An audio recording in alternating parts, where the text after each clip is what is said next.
हाय, नमस्कार मैत्रिणींनो, वेलकम आहे तुम्हा सर्वांचं गीता व्लॉग्समध्ये।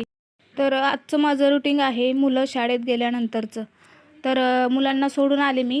कालचे दीपपूजनचं व ते दिवे ते उचलायचं होतं, आधी ते उचलून घेतलं। नंतर लगेच फरशी पुसायला चालू केली। फरशी पुसून झाल्यावर लगेच पूजा करायला बसले। आधी रांगोळी काढून घेतली देवापाशी, कारण रांगोळी नाही काढली तर देवपूजा केल्यासारखीच वाटत नाही मला। आधी रांगोळीवर हळदी कुंकू अक्षदा टाकून घेतल्या। नंतर स्वतःला हळदी कुंकू लावलेलं।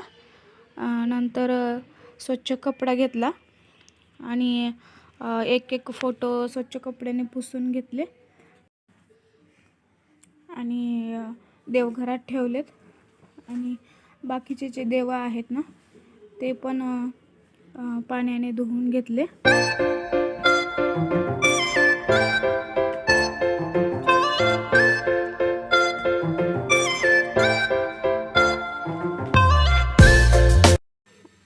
आणि सगळ्या देवांना कुंकू अक्षदा वाहून घेतले। नंतर धूप लावलं। धूप लावल्यानंतर अगरबत्ती पण लावली आणि देवाला खडी साखरचं नैवेद्य म्हणून दाखवला। देवपूजा करून झाली आणि लगेच किचनमध्ये आले।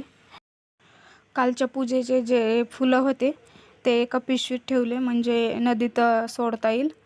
आणि अगोदर कालचे जे दिवे लावलेले होते ते घासून घेतले आणि साईडला ठेवले। नंतर लगेच भांडे घासायला घेतले।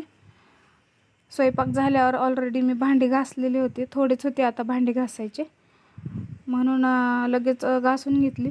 त्यानंतर गॅस पण धुवायला घेतला आणि गॅसचा वटा स्वच्छ असा धुवून घेतला, बघू शकता। तर असं होतं माझं मुलं शाळेत गेल्यानंतरचं रुटीन।